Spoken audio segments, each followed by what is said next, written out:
કઈ જગ્યાએ? ઉમેશભાઈ મારું નામ છે, ઉમેશભાઈ દયાલાલ જકુભાઈ. અમે 3 પેઢીથી અહીંયા રહી હાથીખાના શહેર નંબર 3 બરોબર.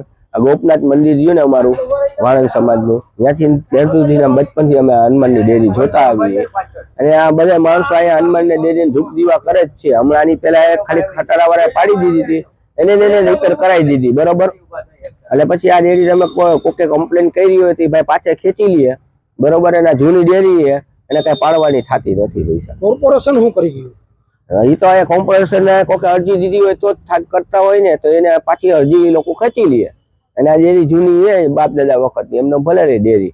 અહીંયા કોઈને નડતી હોય તો મને અમારે લતામાં બરોબર. કોર્પોરેશન પાડવા આવશે તો તમે લતાવાસીઓ શું કરશો? લતાવાસી બધે ભેગા થાય તો પછી ખબર પડે ને. અત્યારે તો અમે 3-4 જણા આખા શેરી વાળાને બધે ભેગા કરીએ આપણે કે ભાઈ શું કરવાનું, તમારે ડેરી રાખવાની નથી રાખવાની, આપણે શું કરવાનું હોય તો એનો નિર્ણય નીકળે, સમજી લેજો.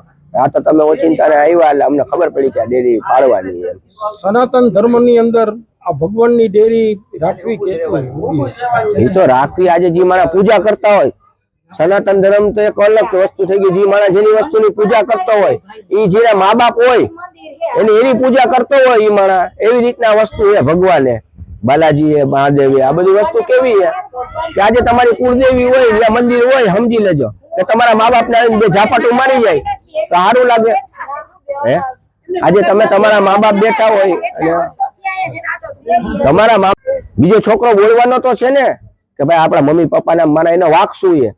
એટલે અમે પેલા એ તપાસ કરી કે અહીંયા કોઈ અરજી કરી હોય છતાં તો એ પકડે મ્યુનિસિપાલિટીમાં જાશો. આ તે કઈક આજુબાજુના વિસ્તારમાં કેને અરજી આપેલી છે? હા અમને ખબર હોય તો અહીંયા લોકો પહોંચવા જ ન દે ને ભાઈ. શેરી વાળા બધા ભેગા થઈને થોડીક પહોંચવા દે, એક વાત સમજી લેજો બરોબર. જય રામનાથ ભાઈ.